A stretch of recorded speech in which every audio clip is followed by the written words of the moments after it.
Hello everyone, फिर से स्वागत है आप सभी लोगों का आपके अपने चैनल जीएस बाय शुभा में। तो कैसे हैं आप सभी लोग?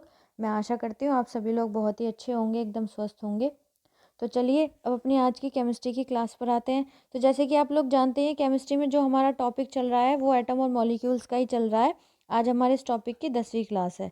तो जिन्होंने पहली क्लासेस नहीं की है तो वो प्लीज़ एक बार जाके पहली क्लासेस ज़रूर करिएगा। फिर उसके बाद आज की क्लास आपको बहुत अच्छे से समझ आएगी। तो आज हम क्या पढ़ने वाले हैं? तो आज हम स्ट्रक्चर ऑफ एटम के बारे में पढ़ने वाले हैं। आज हम ये जानेंगे कि जो परमाणु है, जो एटम है, उसकी स्ट्रक्चर कैसी होती है। ठीक है, तो चलिए स्टार्ट करते हैं। तो इसमें बताया गया है atoms are made up of 3 sub atomic particles, electrons, protons and neutrons. Electrons have negative charge, protons has positive charge, whereas neutrons has no charge, it is neutral.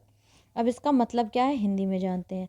तो इसका मतलब है, इसमें बताया गया है जो परमाणु है वो 3 उप परमाणु के कणों से बने होते हैं। सबसे पहला इलेक्ट्रॉन, फिर प्रोटॉन और फिर न्यूट्रॉन। इलेक्ट्रॉनों का जो आवेश होता है या इलेक्ट्रॉन का ऋणात्मक आवेश होता है, या हम कह सकते हैं जो प्रोटॉन होते हैं उनका धनात्मक आवेश होता है या फिर उन पर पॉजिटिव चार्ज होता है। जबकि जो न्यूट्रॉन्स होते हैं उन पर कोई भी चार्ज नहीं होता, उन पर कोई भी आवेश नहीं होता है, यह उदासीन होते हैं। ठीक है, इतनी बात आपको क्लियर है? मतलब जैसे ऐसे समझो, ये जैसे एटम है, ये एटम है, तो ये किससे बना हुआ है? इलेक्ट्रॉन, प्रोटॉन और न्यूट्रॉन सब एटॉमिक से बना हुआ है। इलेक्ट्रॉन पर नेगेटिव चार्ज, प्रोटॉन पर पॉजिटिव और न्यूट्रॉन पर कोई चार्ज नहीं होता, ये न्यूट्रल होता है। ठीक है, चलिए नेक्स्ट आगे जानते हैं आगे क्या बताया गया है। आगे बताया गया है protons and neutrons are present in a small nuclear at the centre of atom. Almost the entire mass of the atom in in the nucleus because the electrons which are outside the nucleus have very small mass due to the presence of protons. Nucleus has positive charge. अब आगे इसकी structure के बारे में क्या बताया गया है वो समझते हैं। तो इसमें कहा गया है जो परमाणु होते हैं, परमाणु के केंद्र में एक छोटे से नाभिक में प्रोटॉन और न्यूट्रॉन मौजूद होते हैं। ठीक है, परमाणु का लगभग पूरा द्रव्यमान नाभिक में होता है, क्योंकि इलेक्ट्रॉन जो नाभिक के बाहर होते हैं का द्रव्यमान बहुत ही कम होता है।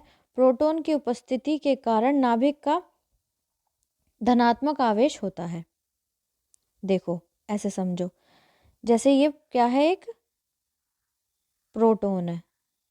ठीक है, तो इसमें अंदर क्या होता है? न्यूक्लियस होता है। तो न्यूक्लियस के अंदर क्या होते हैं? प्रोटॉन और न्यूट्रॉन होते हैं, और जो इलेक्ट्रॉन होते हैं वो इसकी बाहरी कक्षा में चक्कर लगाते हैं। ठीक है, वो हम आगे भी पढ़ेंगे। तो इलेक्ट्रॉन पर जो मास होता है, जो द्रव्यमान होता है, वो नेग्लिजिबल होता है, ना के बराबर होता है। और प्रोटॉन पर पॉजिटिव चार्ज होता है, न्यूट्रॉन पर कोई चार्ज नहीं होता। तो हम ये कह सकते हैं कि जो इसके जो पॉजिटिव चार्ज है उसकी वजह से हम ये कह सकते हैं कि जो नाभिक है, नाभिक का नाभिक जो है, जो इसका न्यूक्लियस है किसी भी प्रोटॉन का, तो धनात्मक आवेश होता है। तो किसी भी जो क्या है, जो हम पढ़ रहे हैं, हम क्या पढ़ रहे हैं, कोई भी एटम जो है, तो उस एटम में जो उसका न्यूक्लियस है, तो उसका न्यूक्लियस पर पॉजिटिव चार्ज होता है। किस वजह से होता है वो मैंने आपको बता दिया है। ठीक है, चलिए अब आगे जानते हैं। तो आगे क्या बताया गया है? आगे कहा गया है electrons are outside the nucleus. The electrons is an atom revolve rapidly around the nucleus in fixed circular paths called energy level or shell. Since an atom on the whole is electrically neutral, therefore the number of electrons outside the nucleus is equal to the number of protons inside the nucleus. अब इसको हिंदी में समझेंगे। हिंदी में इसका मतलब क्या है? हिंदी में इसका मतलब है कि जो इलेक्ट्रॉन होते हैं, इलेक्ट्रॉन नाभिक के बाहर होते हैं। एक परमाणु में इलेक्ट्रॉन तेजी से नाभिक के चारों ओर एक निश्चित वृत्ताकार पथ में घूमते हैं, जिसे ऊर्जा स्तर या कोश कहा जाता है। चूंकि एक परमाणु पूरी तरह से विद्युत रूप से तटस्थ है, इसलिए नाभिक के बाहर इलेक्ट्रॉनों की संख्या नाभिक के अंदर प्रोटॉनों की संख्या के बराबर होता है। देखो ऐसे समझो, ये क्या है? ये एक एटम है, इसके अंदर क्या है? प्रोटॉन और न्यूट्रॉन है। अब इलेक्ट्रॉन इसके चारों तरफ चक्कर लगाते हैं। किसके चारों तरफ? न्यूक्लियस के चारों तरफ, इसमें ये बताया गया है। तो जो जितने नंबर ऑफ इलेक्ट्रॉन्स होते हैं किसी भी एटम में, उतने ही नंबर ऑफ प्रोटॉन्स होते हैं। ठीक है, इसमें क्या होता है, इसमें नेगेटिव चार्ज होता है और प्रोटॉन में पॉजिटिव चार्ज होता है, बस इतना फ़र्क है। आई होप इतनी बात आपको समझ आ गई होगी। चलिए नेक्स्ट आगे चलते हैं। नेक्स्ट बताया गया है the atoms of different elements different in the number of electrons, protons and neutrons. आगे ये बताया गया है कि विभिन्न तत्वों में परमाणु इलेक्ट्रॉनों, प्रोटॉन और न्यूट्रॉन की संख्या में भिन्न होते हैं। मतलब कहने का ये है कि जितने जो भी 118 एलिमेंट्स हैं टोटल, अब तक 118 एलिमेंट्स को खोजा गया है।